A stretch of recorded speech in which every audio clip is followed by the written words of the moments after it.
dicas que irão facilitar muito a sua vida aí no seu ateliê. Sejam todos bem-vindos mais uma vez ao canal e vamos lá, sem delongas, a primeira dica. A primeira dica é, ó, isso aqui. Sabe o que é isso? Aqui é um bombril, todo mundo tem em casa. Então, o que é que você vai fazer? Sabe aquela almofadinha de alfinetes? O que acontece? Tanto a agulha, ela vai ficando mais roliça a pontinha quanto os nossos alfinetes. E a gente não tem dinheiro para estar trocando sempre de alfinete, não é isso? Então o que você vai fazer? Ao invés de você fazer uma almofadinha comum, que essa aqui tá bem velhinha, bem sofrida, ao invés de você fazer uma almofadinha comum, o enchimento dela ser espuma, você vai colocar, ó, bombril dentro. Por quê? Quando a gente vai, ó, penetrando aqui o bombril, o que acontece? Ele vai, ó, afiando a pontinha dos alfinetes. Então, essa é uma dica que... Será que você já sabia dessa dica? Então, comenta aqui se você ainda não sabia. E se você gostou também da dica. Então, essa é a primeira dica. Fazer as nossas almofadinhas para aprender ali, guardar os nossos alfinetes de bombril. Ó, bombril, 1001 utilidades. Não é à toa que ele é chamado de 1001 utilidades. Então, vamos à segunda dica. A segunda dica, ela é também relacionada à agulha, já que eu falei de agulha, alfinete, de agulha. As nossas agulhas, ela tem uma duração de mais ou menos 8 horas, principalmente eu estou falando de máquina doméstica, de 8 horas trabalhada. Então, o que acontece? Você trabalha ali 8 horas, mas eu só trabalho meia horinha. Então, mais ou menos uma semana em média você está trocando ali. Por quê? A minha agulha tá nova, minha agulha, a pontinha tá tudo bonitinha, você não quer trocar, não quer economizar. Mas o que acontece? Se você for costurar um tecido, principalmente o bendito do cetim, porque o que é? O que é o cetim? O cetim nada mais é do que um tipo de entrelaçamento. Então, o que acontece? Ele já foi feito, ele vai, geralmente, os outros entrelaçamentos, como por exemplo o entrelaçamento tela, é o quê? Um fio na vertical, horizontal. Só que o entrelaçamento cetim, ele é um fio assim, ele pula vários outros fios para que haja um próximo entrelaçamento deles. Ou seja, vai ter um espaço grande ali daquele fio e ele vai estar solto. Por isso que se a agulha não estiver nova, a unha não estiver lixada, ou qualquer coisinha ali áspero ali no nosso ambiente de trabalho, vai enroscar no cetim e ele vai desfiar. Por quê? Por conta disso, que os fios eles já foram feitos, o entrelaçamento dele, de uma forma que o fio ele tem um espaço muito grande de um entrelaçamento para outro, deixando ele mais exposto. Por isso que ele tem esse aspecto brilhoso, porque como o fio fica mais exposto, né, do que os outros entrelaçamentos, faz com que a luz bata e reflita nele, aí ele tem esse aspecto mais brilhoso. Tanto é que se você for desmanchar um cetim, puxar o fio, você vai ver que o fio ele é opaco, ele não tem aquele brilho do tecido em si, ok? Então essa é a segunda dica. Troque sempre de agulha, use ela no máximo 8 horas, certo? E se você usou ela e ela ficou danificada antes desse período, então troque. E se chegou a esse período aí de 8 horas ou até mais, você achar que ela tá nova, eu aconselho que você troque mesmo assim, porque vai evitar constrangimento e que venha acontecer algum acidentezinho ali em um tecido. Imagina puxar um fio no cetim. Ali você vai ver que quando puxa, ele estraga uma boa parte do tecido, porque puxou o fio, você não consegue voltar ele para o lugar. Então, essa é a dica número 2. Vamos agora à terceira dica. A terceira dica é: nunca deixe o seu cliente compre o tecido sozinho. Por quê?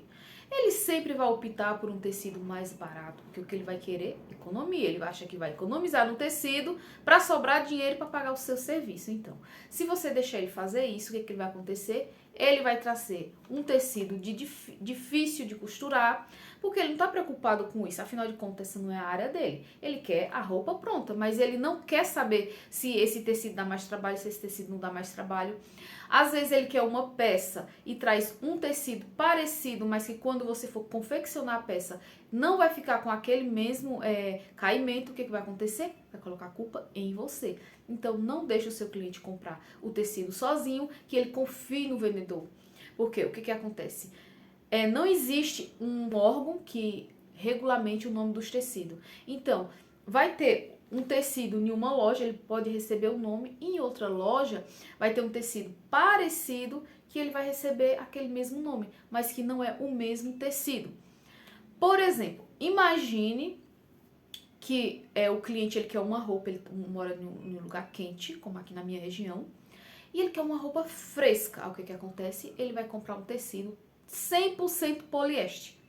Vai esquentar demais, ele não vai querer nem usar a roupa. Então, você não deixa ele comprar sozinho, e se ele for comprar, você tem que dar todas essas dicas. Tecido que amassa mais, tecido que não amassa, a diferença de uma fibra natural de uma fibra sintética. Se ele não liga com isso, com calor, e ele é aquela pessoa que ele não gosta de passar, então ele pode comprar, sem sombra de dúvida, tecidos de fibra sintética. Porque o tecido de fibra sintética, eles não vão precisar estar passando. Então, não deixe, essa é a terceira dica, não deixe o seu cliente comprar o tecido sozinho. Sem contar que tem vários tipos de gramatura diferente de tecido. O que que acontece? Se ele é aquele cliente que ele não gosta de uma roupa que marque o corpo e ele compra um tecido de uma gramatura muito baixa, o que que acontece? O tecido vai marcar a roupa. Ele vai achar que a culpa é sua, porque a roupa tá marcando, mas que não sei o quê. Ah, mas eu tenho uma igual e não marca, esse tá marcando, porque ele comprou um tecido de uma gramatura mais baixa do que o que ele estava planejando fazer. Então, não deixe o seu cliente comprar o tecido sozinho, porque ele vai optar sempre por preço baixo e quem vai sair no prejuízo é você. Sem contar que se você tiver apenas uma máquina doméstica, pode até ser que alguns tecidos a sua máquina ela não consiga costurar com tanta precisão. Por isso que é muito importante que haja essa troca de informação entre o profissional da costura e o cliente. Certo? Então vamos à quarta dica. A quarta dica é: nunca faça uma roupa por outra. O cliente trouxe ali uma roupa para você fazer, eu quero que você faça igual, aqui serve desse jeito, tudo bonitinho. Não faça. Por quê? O que que acontece? Tem tecido que ele se comporta diferente de outro. Por exemplo, esse aqui é um tecido plano, mas ele tem 2% de elastano. Então, ele vai dar uma esgaçada ali quando o cliente veste e ele vai acomodar melhor. E o tecido que ele trouxe, ele não tem nada de elasticidade. Ele é zero fibras de elastano. Então, o que vai acontecer? Se você fizer exatamente daquele jeito, vai ficar apertado, vai ficar agarrando. Ou melhor, quando você faz aquela peça, se o tecido ainda não foi lavado e ele tende a encolher, o que vai acontecer? Quando o cliente lavar, ele vai encolher, vai ter fibra que ela encolhe mais do que outras, então vai encolher e não vai servir. Por que que eu digo isso? Porque eu já fiz isso. A cliente me trouxe uma calça, me trouxe o tecido. A calça que ela trouxe, ela não era uma calça de malha, ela era uma calça de tecido plano, só que ela continha ali fios de elastano. Então o que que acontece? Ela dava uma esticadinha ali. Era um tecido mais maleável. O tecido que ela me trouxe era um tecido seco, não tinha nada de elasticidade, e eu fui fazer igualzinha ali, que eu já poderia ter uma noção, né, que o outro tecido ele esticava um pouquinho mais, só que ela falou que ficava super bem daquele jeito, colocou ali ideias na minha cabeça, e eu fui e fiz por a peça. O que aconteceu? Não serviu. Quem foi o culpado? Eu, e de uma certa forma eu tive um pouco de culpa. Então, é isso que eu falo nessa quarta dica: não deixe, não faça uma roupa por outra roupa, confiando no que o cliente diz, porque ele não entende de costura. Tem coisas que ele vai falar porque ele acha, mas ele não sabe, então cabe a você falar e passar essas informações para ele. Sem contar que, às vezes, tem tecido, tem roupa, tem peça de roupa que ela tem ali um defeitozinho ali na modelagem. Só que aquele tecido, ele é um tecido mais encorpado, uma coisa ali, mais ou menos assim, e não deixa perceber aquele defeitozinho de modelagem. Já tem outros tecidos que, se você errar milimetricamente, já vai dar para perceber de longe que ali houve um errinho. Então, é muito importante que você faça isso. Sem contar que, por exemplo, uma cava. Como é que eu vou medir exatamente ali a altura de cava ali por a peça pronta? Por quê? Tem costura que foi feita ali um embebidozinho ali naquela costura para que desse uma diminuída ali naquela altura de cava.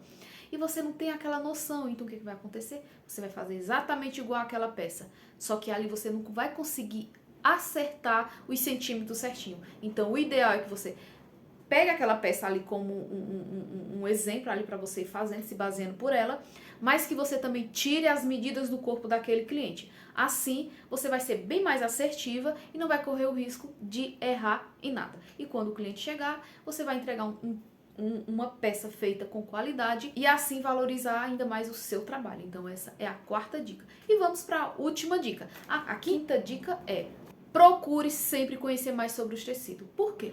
Porque o tecido é a matéria-prima principal do nosso material de trabalho. Então é importante que você entenda, procure sempre aí vídeos na internet. Inclusive, eu mesmo vou começar a gravar mais conteúdo falando sobre tecido, porque o tecido ele é muito importante, é a matéria-prima principal do nosso trabalho. Então é natural que a gente queira ter essa curiosidade para aprender sempre mais. Inclusive, eu acho que tem um vídeo aqui no canal, eu vou colocar o link na descrição. Foi de uma saia que eu fiz, de um vestido. E a saia do vestido, ela tinha 6 metros de tecido. O que eu fiz? Eu comprei o tecido errado. Quando o cliente chegou, a cor, o brilho, tudo era muito parecido, muito similar. Mas eu não meditei que o caimento era outro. Quando o cliente chegou, o que aconteceu? Ele não gostou nem um pouco. Por quê? Ele projetou um modelo e eu fiz outro. Então era natural que ele não quisesse aquela peça. Então, prejuízo na certa, de tempo e de dinheiro, porque eu tive que fazer novamente e ainda gastar, arcar com prejuízo financeiro, que eu tive que comprar mais 6 metros de tecido. Foi isso mesmo. Então, procurem sempre aprender mais sobre tecido, sobre gramatura. Tem muitos tecidos que eles são muito parecidos um com o outro, mas o toque, a gramatura ali às vezes não é a mesma. Então você entender isso do caimento, da gramatura, das fibras ali. Tem aquele cliente que ele tem algum tipo de alergia, então você tem que indicar os melhores tecidos que são de fibras natural. Porém também tem tecido de fibra natural que ele também incomoda um pouco, como por exemplo a lã. Então, entendendo essas nuances do nosso material ali, que a gente está trabalhando todos os dias, vai valorizar muito ali você como profissional e sem contar que você vai facilitar a vida dos seus clientes. Então, procure sempre aprender mais sobre tecido, que isso vai te fazer com que você seja um profissional em destaque ali na sua área, na sua região ali onde você trabalha, certo? Então, essas foram as 5 dicas de costura, eu espero ter ajudado vocês e deixem aqui nos comentários se você já sabia de alguma e se você gostou dessas dicas, se te ajudou de alguma forma. Vou ficando por aqui e até o próximo vídeo. Tchau, tchau!